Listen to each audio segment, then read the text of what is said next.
Wyoming Territory. June 1877, the church bell tolled noon, loud and hollow across the dry, sun-bleached town of Dry Creek, and Adeline Grant's hands trembled where they clutched the white lace of her borrowed gloves. She stood at the back of the church, her heart pounding so loud it drowned out the preacher's hymn. Her stepfather's fingers dug hard into her elbow. "You will marry him," he hissed under his breath. "You do not get a say." Adeline's lips parted, but no words came out. Fear sat like an iron weight in her chest. The man waiting for her at the altar, Thomas Burroughs, banker and town councilman, was twice her age and 3 times as cruel. She had said no. She had cried. She had begged. But her mother had died 2 years ago, and since then, Virgil Grant had sold everything, including his stepdaughter's future. The doors swung wide, and sunlight spilled across the dusty wooden floor as the townsfolk turned to look. And then she saw him. Standing just inside the doorway, tall and broad-shouldered, with a trail of dust still clinging to his boots, was Isaac Crowder. He was all lean muscle and sun-browned skin, wearing a worn hat and a blue shirt that had seen better days. His hazel eyes locked with hers, and something in her chest gave way. "Let her go," Isaac said. His voice was low but carried through the church like thunder. "She does not belong to you." Gasps rippled through the room. The preacher froze mid-verse. Thomas Burroughs's face turned a deep shade of red. Adeline's stepfather snarled, "This is none of your business, boy." Isaac stepped forward, slow and sure, his gaze never leaving Adeline's. "It is now." Thomas stepped off the altar. "She is mine by agreement." "She is not a horse," Isaac said, his voice rising. "She said no. That is all that should matter." Adeline's throat burned. Her knees felt weak. She had not seen Isaac in over 3 years, not since he left to run cattle in Colorado. They had been childhood friends, thick as thieves once, then something more when they were 16, stolen glances, soft touches under willow trees by the river. He had promised to write. He never had. Now here he was, his voice echoing through the church, claiming her. "You do not speak for her," Thomas snapped, stepping toward Isaac. "She does not have to," Isaac said. "I am." Virgil lunged forward, grabbing Adeline's arm to pull her up the aisle. "Enough of this. You are marrying him." "Right now." "No," Adeline whispered, then louder, "No." Isaac moved before anyone else could. He closed the distance in 3 long strides and shoved Virgil's hand off her arm. "Touch her again, and I will break your wrist." The silence that followed was thick. Isaac looked at her then, really looked at her, and something warm and aching passed between them. "Come with me," he said, his voice gentler now. Adeline hesitated only a moment before stepping away from her stepfather. She walked to Isaac and took his hand. The moment her fingers touched his, the tightness in her chest loosened. They left the church together, the doors swinging shut behind them, the sound of murmurs following them out into the blinding sun. He led her to his horse tethered outside. "Can you ride?" he asked. "I can," she said, breathless. He swung up and pulled her behind him. Her arms wrapped around his waist, and she pressed her cheek against his back. They rode hard out of Dry Creek, the wind tugging at her veil, her heart pounding wild. She did not know where they were going, but she knew she was free. They stopped 3 miles out, near a creek shaded with cottonwoods. The sun was dipping low, the sky painted gold. Isaac helped her down, his big hand warm beneath hers. "You all right?" he asked, pushing his hat back to see her better. "I think so," she said. She looked up at him, tears gathering in her eyes. "You came back." "I should have sooner," he said. "I did not forget you, Adeline, I never did." She believed him. They sat by the creek, and he pulled a canteen from his saddlebag, handed it to her. She drank, then passed it back, her fingers brushing his. "Why did you come today?" she asked quietly. He looked out over the water. Heard in town what was happening. I rode all night. She watched him. The stubble on his jaw, the way his eyes softened when they met hers. You did not write, she said, not accusing, just needing to understand. I wanted to, he said. But I figured you deserved better than a cowboy with no land and no future. I went to make something of myself first. Bought a small ranch near the Wind River. It is not much, but it is mine. I do not want a banker, she said. I never did. He looked at her then, really looked. I want someone who sees me.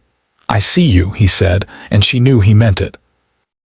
Isaac stood slowly, reached into his saddlebag again and pulled out a folded blanket.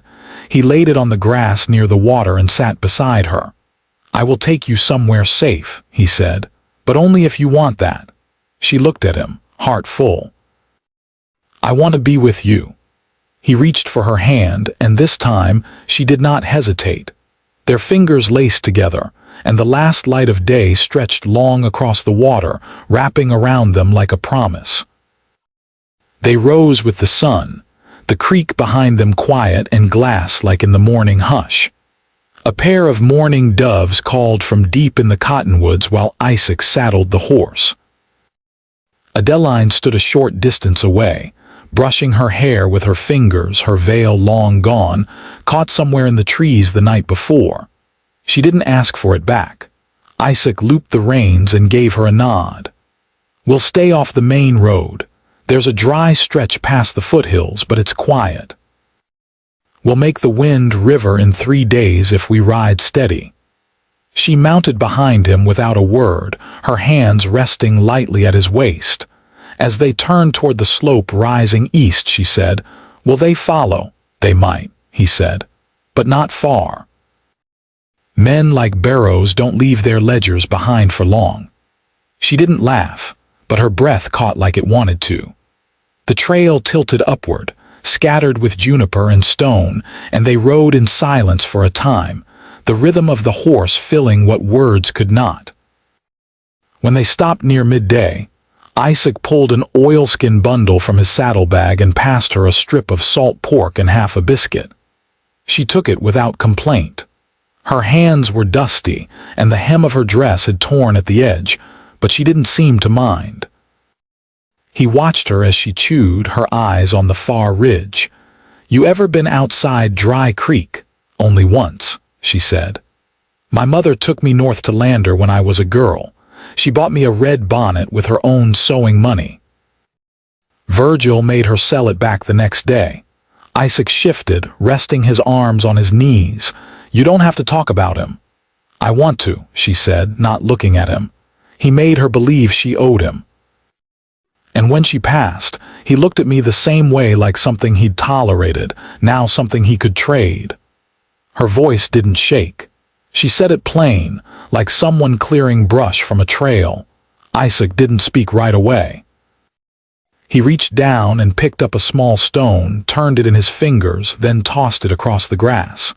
You'll never owe anyone again, he said quietly. Not while I'm breathing. She glanced toward him, the wind pulling a strand of hair across her cheek. Is that a promise? It's the only kind I know how to keep. They rode again when the shadows shortened, the land flattening into sagebrush and scrub. That evening they stopped at the edge of a dry arroyo where the cottonwoods gave way to low pines. Isaac built a small fire, careful to shield it from sight with a ring of stone and brush. She sat across from him, her knees drawn up, the blanket wrapped around her shoulders. Tell me something from Colorado, she said. Something that made you stay as long as you did. He poked the fire gently with a stick. I worked for a man named Dillard, rancher with 3 sons and more cattle than he could count. He paid fair, fed better than most. One winter, we found a calf half frozen in a snow pocket. Dillard's youngest boy wanted to leave it, said it wouldn't last the night. I carried it back to the bunkhouse anyhow. Spent half the night warming it with blankets and old coffee. Did it live? He nodded. Named it Maple. Turned out she was the best heifer in the herd by spring. Adeline smiled, small but true. You always did hate giving up on anything. Isaac tossed another pine branch onto the fire. I hated giving up on you worst of all. She didn't answer right away. She leaned forward, hands stretched toward the warmth. I used to think you'd forgotten, she said, but I still looked at the road most mornings just in case. Isaac reached across the space between them slowly, letting his fingers brush hers. She didn't pull away. I woke up every day thinking about you, he said, but I wanted to come back with something more than hope. She turned her hand in his, lacing their fingers together. You brought yourself. That's enough. The light faded slow, the sky turning violet at the edge. They lay down side by side beneath the stars, not touching beyond their joined hands, but the space between them held no distance. In the dark, her voice came soft. What does the land look like? Where we're going? Flat near the house, he said. Then it folds into hills, green and wide. There's a bend in the river where the water runs clear enough to see trout swimming. Cottonwoods grow thick along the bank. Will I have a room with a window? You'll have anything you want. She was quiet for a long time, and he thought she had drifted off. But then she whispered, I want to wake up where no one owns me, not even the morning. Isaac turned his head toward her. You will, he said. You'll wake up free, and this time she believed him. The second night, they made camp in a hollow where the rocks curled like tired shoulders, and the wind dropped low enough to let the fire breathe. Isaac tethered the horse beneath a hawthorn and checked the sky for clouds, none yet. But the air felt different, heavier somehow. Adeline sat on a flat stone near the fire, her dress hitched up enough to show a bruised ankle. She hadn't complained, but she'd limped for half the afternoon. You should have said something sooner, Isaac said, crouching beside her with the last of the boiled water. It's swelling. I've had worse, she said, though her foot flinched when he touched it. Doesn't mean you ought to keep quiet about it. She didn't answer right away. Her gaze followed the flames, her lips pressed into a line. Then quieter, I wasn't used to anyone listening. Isaac folded the damp cloth over her ankle, careful not to press too hard. You'll have to get used to it now. She looked at him then, not startled, just unsure. It's strange, she said. The world feels bigger already. But I keep waiting for someone to pull it back. No one's going to, he said. Not where we're going. Adeline bent to rub her leg just above the wrap, then lifted her chin. Do you have neighbors? A few, he said. Nearest is a widow named Hattie.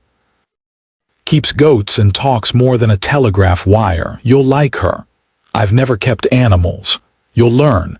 Hattie'll teach you if I can't. You think I'll stay? Her voice didn't hold challenge, just wonder. Isaac leaned back on his hands. No. I know you will. She stretched her legs out slowly and tucked the blanket tighter around her shoulders. I used to imagine running, she said, but I never imagined what came after. He tilted his head, watching her. What would you want it to look like? She smiled, brief and soft. I don't know. A kitchen that smells like bread. A bed that's mine. Quiet mornings. Isaac nodded. I can build you the kitchen. Might take a spell, but I've got the lumber. She laughed once, low, like the sound surprised her. You'd build a kitchen just because I said so. I'd build a house, Adeline. You just tell me where the window goes.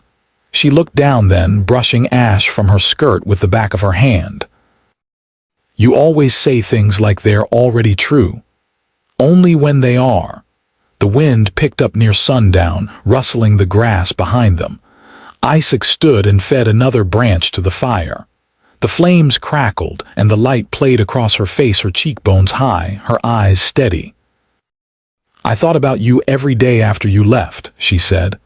I used to wonder if I was foolish for it. You weren't, he said. I thought about you too. Every fence post I set, every town I passed through. I didn't stop. She pulled her knees to her chest, resting her chin atop them. When we were 16, I found a letter you'd written but never sent. You'd left it beneath the willow by the riverbank. It said you'd come back with something to offer. Isaac's breath caught. I didn't think you ever saw that. I did, she said. I carried it in my apron for weeks. Then I burned it the night I heard you'd gone to Colorado. He didn't ask why. He could see it in her face. The ache of waiting too long, of not knowing if someone would keep their word, of needing to let go before it hollowed her out. I've got something to offer now, he said. Not just land. Not just a roof, but a life. One where you're free, one where I'm standing beside you. She reached for his hand without hesitation this time, her fingers warm against his. All right, she said. Then let's build it. They sat together until the fire burned low and the stars claimed the sky, the silence between them no longer empty, but full of promise. They crested the last shallow ridge just before midday on the fourth day. And there it was, a low, timber-framed house with a sod roof tucked into a bend of the Wind River, its chimney trailing a thin line of smoke against the pale blue sky. A rail fence marked a rectangle of pasture dotted with wildflowers. A single cow grazed near the far edge, her ear twitching as they passed. Isaac slowed the horse and dismounted first, offering a steady hand to help Adeline down. She had tied her hair back with a strip torn from her underskirt, and the sun had deepened the color in her cheeks. When her boots touched the earth, she didn't speak for several moments, just stood there, her eyes traveling over the land like she was trying to memorize it before it disappeared. "Is this yours?" she asked at last. "Ours if you want it." She walked forward, slow and measured, until her hand brushed the porch rail. The wood was rough, unpainted, and warm from the sun. A clay pot sat by the door with nothing planted in it yet. She bent to touch the soil inside. "It's dry," she said. "I haven't had time to plant," he said. "Didn't seem right doing it without knowing who I was planting for." Adeline straightened and turned toward him. "I want to live here," he nodded once. Then it settled. Inside, the house smelled faintly of pine and ash. The floor was swept, the hearth clean, a kettle hung over the cold fire. A narrow bed sat against the far wall with a folded quilt at the foot. The table was set with tin plates and two wooden chairs, one of them missing a slat in the back. "Did you build it yourself?" she asked, running a finger along the windowsill. "My hands and a borrowed mule," he said. "Took near a year. Roof leaks some when it rains heavy, but I've been patching it." She rested both palms on the sill and looked out. The river shimmered beyond the cottonwoods, and something shifted in her posture, not quite relief, but the first steps toward it. "You'll have your own space here," he said. "If you ever want time to yourself." She turned, arms crossed now. "Do you want me to?" "No," he said plainly. "But I'd never keep you in a room you didn't open yourself." She looked down at the floor, then back up. "What if I want to cook and make a garden and sew curtains, not because I have to, but because it's mine to do? Then I'll be the luckiest man in Wyoming." A quiet passed between them, not strained, just full. She crossed to the bed and sat on the edge, smoothing the quilt with her palm. "You didn't ask me to marry you. I didn't figure I had the right to, not yet." Her chin lifted just a little. "Why not?" "Because I took you from something without asking if you wanted to be taken. Because you've lived too long without a choice, and I aim to give you all of them now." Adeline stood again, slow and steady. "What if I choose you?" He didn't answer right away. Instead, he stepped toward her, close enough that she could see the dust still in the creases of his shirt. "Then I'd ask you honest, not like a rescue, like a man asks a woman he means to love until he's old and too stiff to saddle his own horse." She nodded once. "You can ask me now." His voice went low. "Will you marry me, Adeline?" Her eyes filled, but she didn't cry. She took his hand and pressed it to her chest, over her heart. "Yes." He didn't kiss her, just held her close, his arms wrapping around her with a reverence that said he'd wait as long as she needed. That evening, she washed in the river and wore a dress she found in a trunk near the hearth, a plain blue calico that fit well enough. She braided her hair and tied it with a strip of linen. Isaac shaved, then put on his cleanest shirt and the boots he'd saved from his first cattle sale. They stood together outside the door as the sun dipped low, and he said the words slow and certain with his palm over hers. She answered with the same steadiness, her voice strong. No preacher, no papers, just the land, the sky, and the river bearing witness. Later they sat side by side on the porch, her head resting on his shoulder as the first stars blinked into the sky. "Will we have chickens?" she asked quietly. "If you want. And maybe a dog," he chuckled. "We'll need one once the barn's built." She laced her fingers through his. "Then we'll build it. Together." The night settled easy around them, and for the first time in her life, Adeline didn't feel like she was waiting for anything to be taken away. She was home. By late July, the garden had begun to take hold. Squash vines curled low along the fence line, and a row of beans stood tall and straight like green soldiers in the morning sun. Adeline knelt in the dirt, her hands stained and her braid damp against the back of her neck. She reached between the leaves to check the soil, then sat back on her heels, brushing a mosquito off her shoulder. Isaac stepped from the house, sleeves rolled, a sliver of wood caught in his beard. He carried a bucket of well water and set it down beside her with a quiet grunt.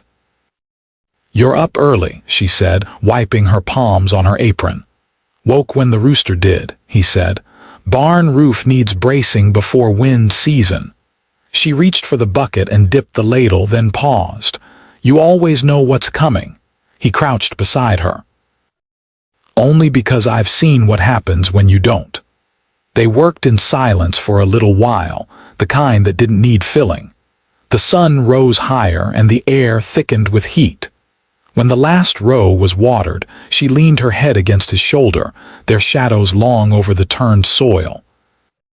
"I've been thinking," she said, "about learning to read numbers better.